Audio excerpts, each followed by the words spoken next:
महंगाई बढ़ रही थी, गरीब आदमी और गरीब हो रहा था। माननीय प्रधानमंत्री जी ने तय किया, जब उन्होंने 2014 में देश की सत्ता संभाली तो दुनिया के पैमाने पर ढेर सारे राष्ट्रों का दौरा करके भारत माता की वास्तविक छवि को दुनिया के सामने रखा और भारत के गरीब कल्याण योजनाओं चला करके भारत के गरीबों के जीवन स्तर को ऊपर उठाने में आज कामयाबी हासिल की है। आज हम कह सकते हैं कि हर गरीब को पक्का मकान मिला है। हर गरीब का सपना होता है उसे पक्का मकान मिले। अपने बच्चों को जब दुनिया छोड़ करके जाए तो पक्के मकान में छोड़ के जाए, चाहे एक कमरा हो चाहे दो कमरा हो, वो छप्पर में पैदा हो, खपड़े में पैदा हो, पन्नी में पैदा हो। लेकिन आज हम दावे के साथ कह सकते हैं कि अपने देश के प्रदेश के हर गरीब को पक्का मकान लेकर के उसके जीवन स्तर में बदलाव लाने का काम भारतीय जनता पार्टी की सरकार ने मोदी जी ने किया है। शौचालय देखने में छोटा सब्जेक्ट लगता है कि शौचालय बन गया, लैट्रिन बन गई, लेकिन आज सोचिए 2014 से पहले इस देश के क्या हालत थे। चाहे नोएडा हो, चाहे प्रदेश का कोई जिला हो, चाहे देश का कोई जिला हो, देश का कोई गांव हो, हमारी माताएं बहनें शाम होने का इंतजार करती थी दैनिक क्रिया से निपटने के लिए। सड़क के किनारे लोटा लेकर के, डब्बा लेकर के बैठती थी और गाड़ी की हेडलाइट जब उनके शरीर पर पड़ती थी, विपरीत परिस्थितियों में बेचारी खड़ी होती थी। आज मोदी जी ने इज्जत से जीने का हक हमारी बहनों को देने का कहा। हजारों सिगरेट बीड़ी का धुआं उनके फेफड़ों में जाता था। चूल्हे पर खाना बनाती थी, कंडे पर खाना बनाती थी, गोईठा पर खाना पकाती थी, लकड़ी पर खाना पकाती थी। बरसात के दिनों में तो और भी आफत हो जाती थी। लेकिन माननीय मोदी जी ने क्या किया? उज्ज्वला गैस योजना लाकर निःशुल्क गैस कनेक्शन देकर के गरीब माताओं बहनों के जीवन स्तर को ऊपर उठाने का काम किया है। अब हमारी बहनों को, गरीबों को कोई चिंता की बात नहीं। पीने के पानी के लिए कितना संघर्ष होता था।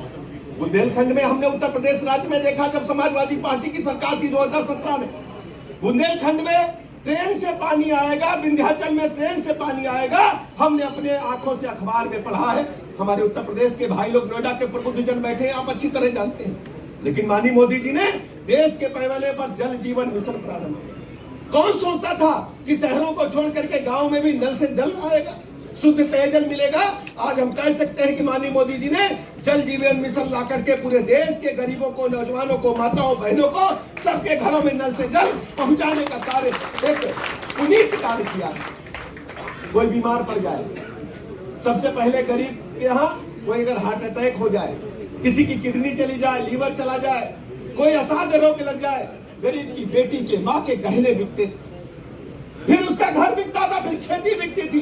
एक तरफ मरीज, दूसरी तरफ मरीज का पूरा परिवार नष्ट हो जाता था इन गंभीर बीमारियों की वजह से। माननीय मोदी जी ने दुनिया की सबसे बड़ी योजना आयुष्मान भारत के नाम से प्रारंभ की। दुनिया की सबसे बड़ी योजना आज हम सीना ठोक करके कह सकते हैं कि गरीब हमारे भाई बहन को 5 लाख की निःशुल्क इलाज की गारंटी देने वाला अगर कोई देश पहला है तो भारत देश है। दुनिया के पैमाने पर और उत्तर प्रदेश राज्य नंबर 1 पर आयुष्मान भारत कार्ड बनाने वाला राज्य है। जो भारतवर्ष में नंबर 1 पर उत्तर प्रदेश राज्य में आयुष्मान भारत कार्ड बने। पानी, बिजली, स्कूलों की हालत क्या थी? बेसिक शिक्षा के स्कूल टूट करके दीवारें गिर गई थी, बच्चे जाना नहीं चाहते थे। अभिभावकों ने स्कूल, प्राइवेट स्कूलों में अपना बच्चों को एडमिशन कराना प्रारंभ किया था। समाजवादी पार्टी के शासनकाल में सरकारी स्कूलों में भूसा भरने का काम समाजवादी पार्टी के नेता लोग कराने का काम समर्थक लोग कर रहे थे। आज हम कह सकते हैं कायाकल्प योजना ला करके हमारी सरकार ने उन स्कूलों को मॉन्टेसरी प्राइवेट स्कूलों से बेहतर बनाने का काम किया। बच्चों को हमने प्राइवेट स्कूलों से बेहतर ड्रेस प्रदान की, निःशुल्क जूता मोजा प्रदान किया, पाठ्य पुस्तकें प्रदान की और क्वालिटी मध्याह्न भोजन देने का काम किया है। ड्रॉप आउट समाजवादी पार्टी के शासनकाल में बेसिक शिक्षा के स्कूलों का 1 करोड़ 12 लाख बच्चे हमारे बेसिक शिक्षा के स्कूलों में रह गए थे। लेकिन आज हम कह सकते हैं 1 करोड़ 92 लाख हमारे बेसिक शिक्षा के स्कूलों में बच्चे उच्च कोटि की शिक्षा ग्रहण कर रहे हैं, उनको क्वालिटी भोजन देने का काम किया। हमारे ढेर सारे लोग गाँव से भी आए होंगे, सभी लोग गाँव से संबंधित है।